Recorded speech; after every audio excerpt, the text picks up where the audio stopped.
नमस्कार। आज एक ऐसे मुद्दे पर जो आपको, हमें, भारत के हर आम नागरिक को प्रभावित करता है, मैं आज प्रेस वार्ता करने जा रही हूं।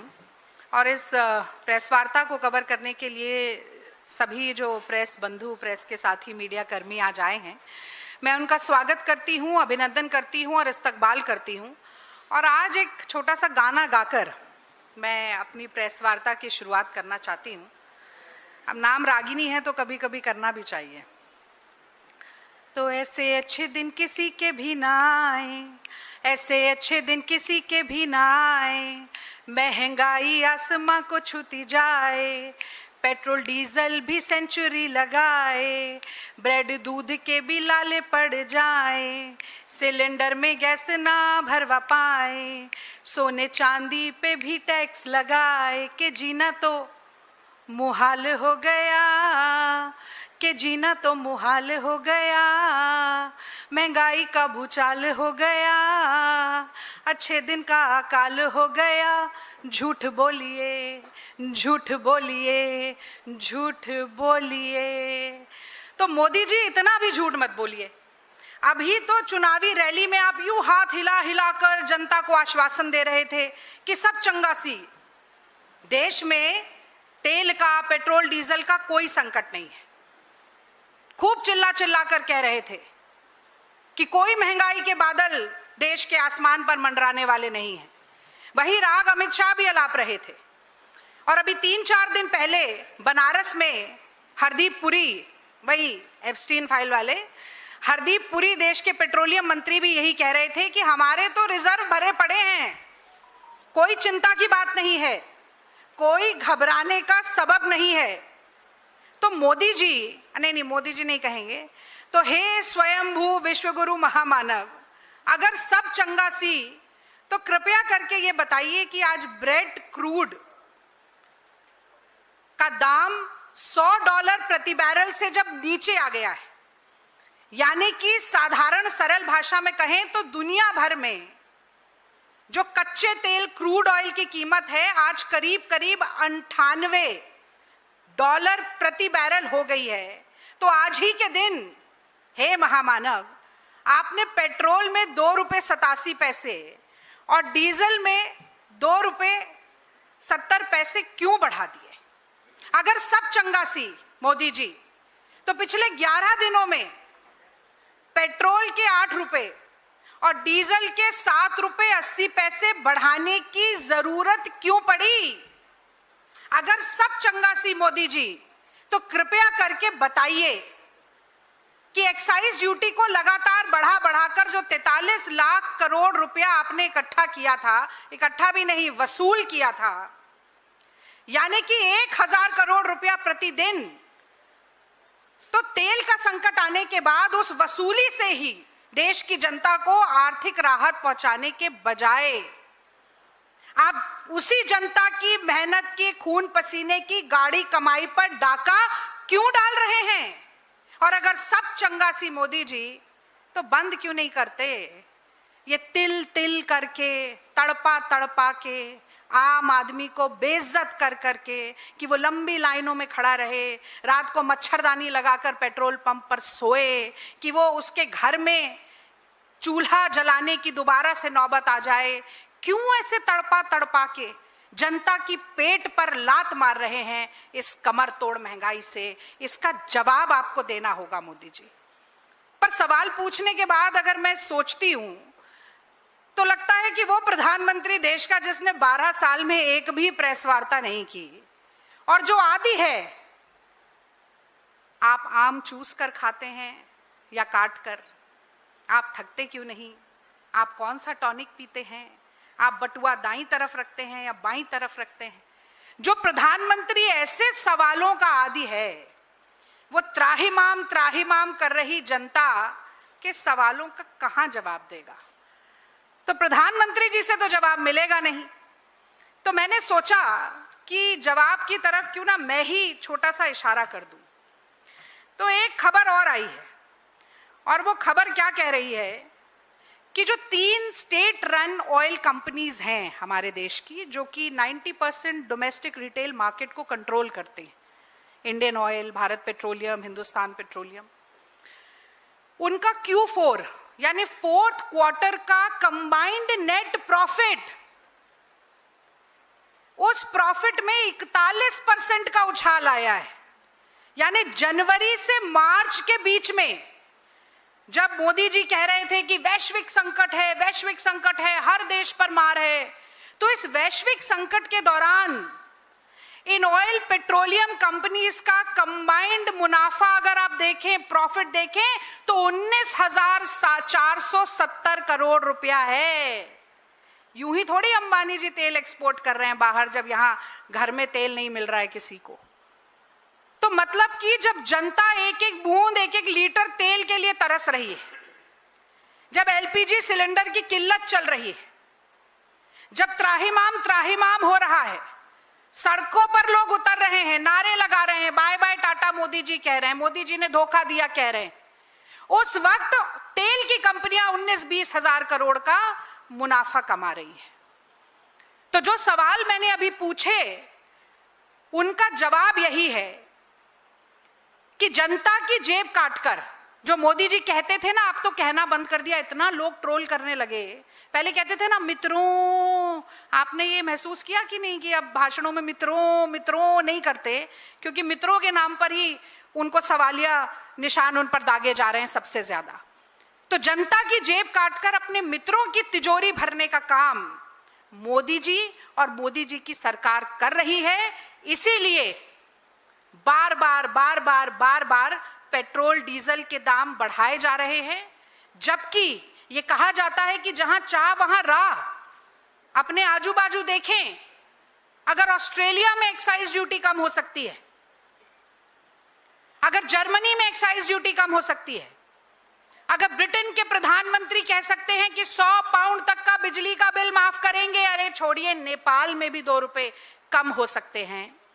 तो 43 लाख करोड़ रुपए की वसूली करने के बाद यही मजबूरी है मोदी जी की, यही मजबूरी है एक कॉम्प्रोमाइज प्रधानमंत्री की कि उसे बार बार पेट्रोल डीजल के दाम बढ़ाकर जनता की कमर तोड़नी पड़ती है।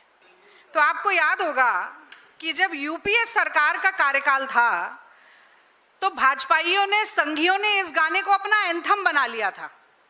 जहां जाते थे गाना बजाते थे, गली मोहल्ले पे, चौराहे पे, नुक्कड़ पे, सब जगह खड़े होकर। और अब देखिए अपने ही बिछाए जाल में कैसे फंस गए हैं। यहाँ पर तो कहा जा रहा है कि हर महीना उछले पेट्रोल, यहाँ तो 11 दिन में ही 4 बार बढ़ गया है। पर इससे भी ज्यादा कमाल की बात यह है कि जब संघी भाजपाई कांग्रेस पार्टी को टारगेट करने के लिए ये गाना बजाते थे, तो भी इसकी पहली लाइन क्या है? सखी सैया तो खूब ही कमात है। यानी कि कमाई के जरिए थे, नौकरी थी, रोजगार था, घर में पैसा आ रहा था, आमदनी थी। और आज मोदी राज में क्या हो रहा है? हर महीना उछाल नहीं है, हर दूसरे दिन उछाल है। ना पढ़ाई है, ना नौकरी लगाई है, ना कमाई है, केवल महंगाई ही महंगाई है। तो थाली है पर खाना नहीं है, जेब है पर पैसा नहीं है, सिलेंडर है पर गैस नहीं है, डिग्री है पर नौकरी नहीं है, वाहन है पर पेट्रोल डीजल नहीं है, जीवन है पर खुशी नहीं है, सुख नहीं है, चैन नहीं है, शांति नहीं है। ये देन है मोदी जी की। और ये कहना कोई अतिशयोक्ति नहीं होगी कि जब कांग्रेस का समय था तो बटुए में पैसा लेकर जाते थे और थैला भर सामान लेकर आते थे, और आज मोदी जी के राज में थैला भर पैसा लेके जाइए तो बटुए में आपको सामान मिलेगा। ऐसी दुर्गति, ऐसा सूरते हाल देश का बना दिया है। और मैं इसलिए कह रही हूं कि अतिशयोक्ति नहीं है, क्योंकि $147 प्रति बैरल तक कच्चा तेल यूपीए सरकार के समय पर पहुंच गया था। और जैसा कि मैंने पहले कहा, where there is a will there is a way, जहां चाह वहां राह। एक्साइज ड्यूटी नहीं बढ़ने दी हमने। 71 रुपए का पेट्रोल मिलता था, 50 रुपए का डीजल मिलता था, 412 रुपए का एलपीजी का घरेलू सिलेंडर मिलता था। मोदी जी 33 रुपए तक लेके गए हैं एक्साइज ड्यूटी को, और मैं तो कहती हूं एक औसत निकाल लें, एवरेज निकाल लें, करीब 19.5 रुपया एवरेज होती है एक्साइज ड्यूटी की जो पेट्रोल पर बढ़ाया, और 17 से 18 रुपए एवरेज औसत निकलता है डीजल पर बढ़ाने का। और कुछ कम मत करिए, ये तो कम कर दीजिए कि जनता को थोड़ी सी राहत मिले। लेकिन समस्या क्या है? समस्या ये है कि 56 इंच का सीना और लाल आंख तो हमने देख ली, चीन के आगे, अमेरिका के आगे, सबने देख लिया। पर जो तथाकथित 56 इंच के सीने में एक लोगों के लिए धड़कता हुआ दिल चाहिए, जो अपने देश के लोगों की व्यथा को, पीड़ा को, परेशानी को समझ सके। वो दिल नहीं है मोदी जी के पास, वो दिल मोदी जी का पथरा चुका है। और यही कारण है कि देश में पेपर लीक हो जाए, अभ्यर्थी आत्महत्या कर लें। अभी हम सब देख रहे हैं, गुजरात में, वलसाड़ में, इंदौर में, मध्य प्रदेश की तमाम जगहों पर, अभी बुंदेलखंड से भी आने लगेंगी तस्वीरें। एक एक पानी की बूंद के लिए तरस रहे हैं। छोटी छोटी सी बच्चियों को कई 100 फीट नीचे उतर कर जाकर एक मटका पानी लेकर ऊपर चढ़कर आना पड़ रहा है। गैस नहीं है, मैंने बोला, पेट्रोल डीजल के लिए लंबी लंबी लाइनें लगी। और मोदी जी की प्राथमिकता क्या है? मोदी जी की प्राथमिकता है कि वो विदेश जाएं, पहले प्रवचन सुनाएं, फिर विदेश जाएं, वहां पर टॉफी चॉकलेट खिलाएं और रील बनाएं। तो अगर रोम जलेगा और नीरो बांसुरी बजाएगा तो उसको कटघरे में खड़ा किया जाएगा, उस पर सवालिया निशान लगाया जाएगा। तो मोदी जी, ये रील बनाकर खीसे निपोरने का समय नहीं है। ये देश की जनता के लिए एक मुखिया के रूप में, एक अभिभावक के रूप में खड़े होने का समय। और एक बात मैं और अंतिम यहां पर करके जाना चाहती हूं। जब भी ये सवाल पूछा जाता है सत्ताधारियों से, भारतीय जनता पार्टी की सरकार से, मंत्रियों से, संतरियों से, प्रवक्ताओं से, कि क्यों ऐसी दुर्दशा हो रही है, तो कहते हैं वैश्विक संकट है, वैश्विक संकट है। अरे वैश्विक संकट की मार एक देश पर कैसे पड़ेगी, ये उस देश की नीतियों पर निर्धारित होता है, नीतियों से निर्धारित होता है।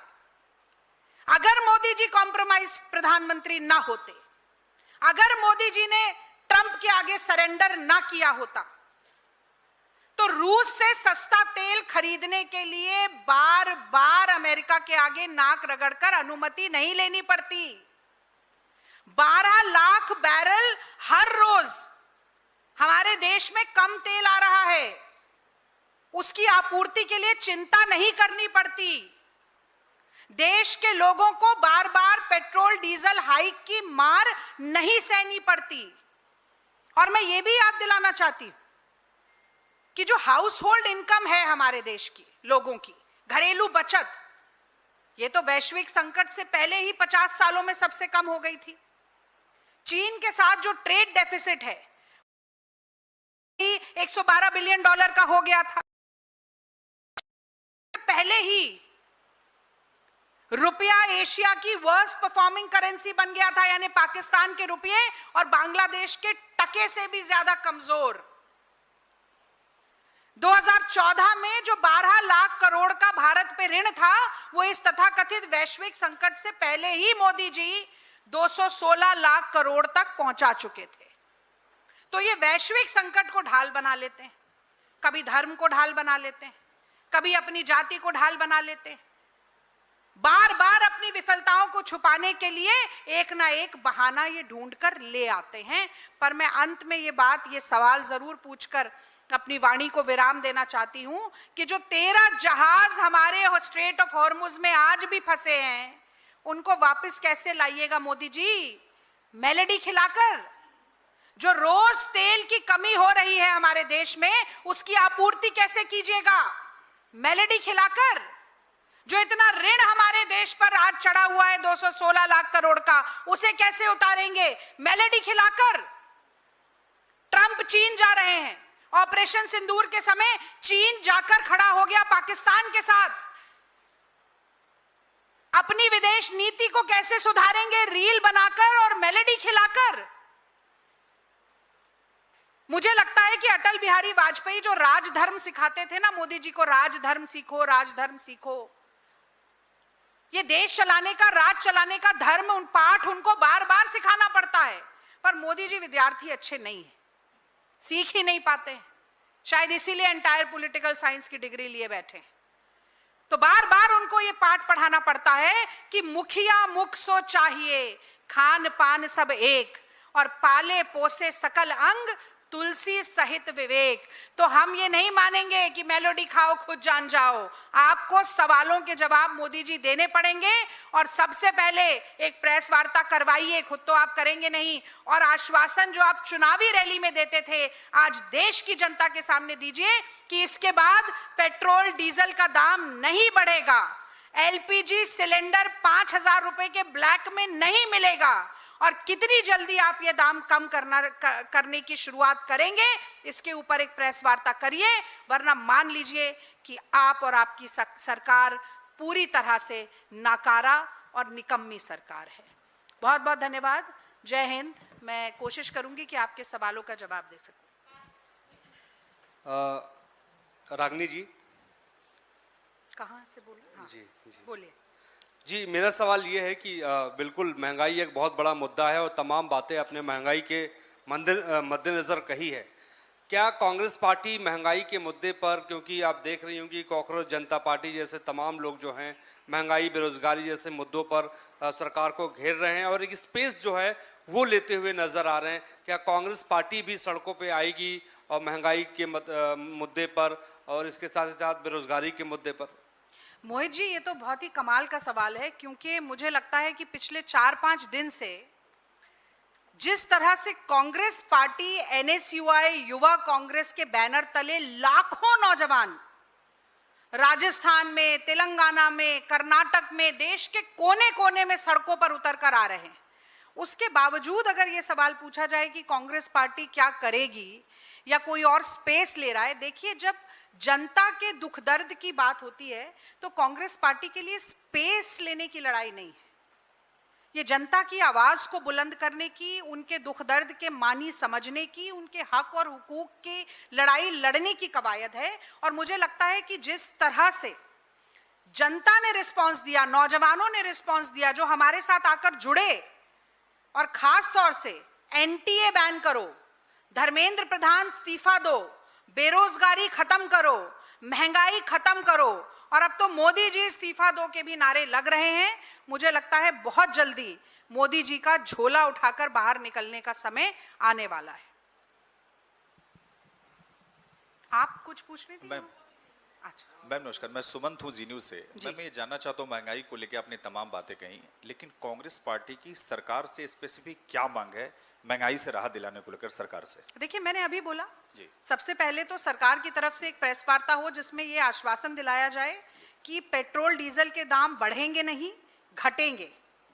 जो बातें, और हम कुछ नया नहीं मांग रहे हैं, यही सारी बातें तो मोदी जी चुनावी रैली में भी कहते थे कि हम पेट्रोल के दाम नहीं बढ़ाएंगे, महंगाई नहीं बढ़ेगी। क्योंकि देखिए, एक बात जनता तो समझती है, पर आपके माध्यम से मैं दोबारा कहना चाहती हूँ कि जब पेट्रोल डीजल का दाम बढ़ता है तो एक तरफ तो हम महंगा पेट्रोल डीजल डायरेक्टली खरीद ही रहे हैं, और उसी के साथ साथ उस पर निर्भर जो चीजें हैं, खासतौर से यातायात का जो शुल्क बढ़ता है, उसके कारण इनडायरेक्टली भी महंगाई बहुत बढ़ती है। आप देखिए, 2 रुपए दूध के बढ़ गए, मदर डेयरी अमूल ने बढ़ा दिए, 5 रुपए ब्रेड के बढ़ गए, अब धीरे धीरे वो सब्जियां महंगी होनी शुरू होंगी, दाल, तेल, सब कुछ और महंगा होता जाएगा। तो ये दोहरी मार है, डबल जॉपर्डी, तो ये नहीं होना चाहिए। ये सरकार को सुनिश्चित करना पड़ेगा, और नहीं करेगी तो आप देख रहे हैं कि जन आक्रोश, जन आंदोलन कितनी तरह से बढ़ रहा है। और जैसा कि मैंने आपसे कहा कि मुखिया तो ऐसा होना चाहिए जो सबके बारे में सोचे, केवल अपने पूंजीपति मित्रों की जेब आप भरेंगे, जनता की जेब काटकर, तो काम नहीं चल पाएगा।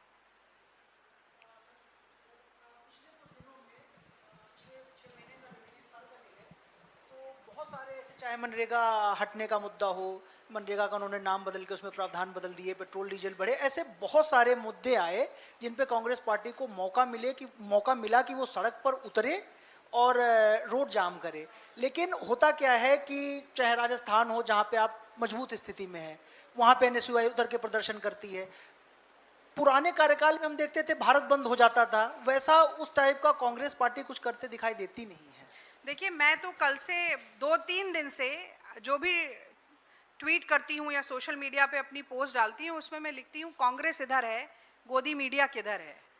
इतना हुजूम पे हुजूम निकल रहा है, लोग मशाले लेकर चल रहे हैं, लाखों करोड़ों लोग सड़क पर उतर रहे हैं, और अगर यही सवाल पूछा जा रहा है कि कांग्रेस कहाँ है, तो मुझे लगता है कि इस सवाल पर भी थोड़ा सा आत्ममंथन होना चाहिए। आज कांग्रेस पार्टी के अलावा कौन सा राजनीतिक दल है जो कांग्रेस की विफलताओं, माफ कीजिए, सरकार की विफलताओं पर सरकार को की नाक में नकेल डालने का काम कर रहा है? कौन सा नेता है राहुल गांधी के अलावा पूरे देश में, आप बताइए, जो आरएसएस, बीजेपी, प्रधानमंत्री जी की आंखों में आंखें डालकर चुनौती देकर सवाल पूछ रहा है?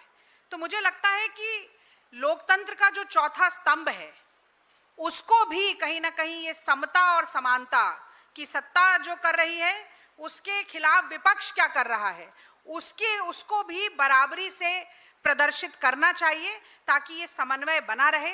हम देखिए, सोशल मीडिया पर भी लड़ाई लड़ेंगे, हम जमीन पर भी लड़ाई लड़ेंगे, हम चुनाव में भी लड़ाई लड़ेंगे, और जहां जरूरत पड़ेगी हम कानूनी लड़ाई भी लड़ेंगे।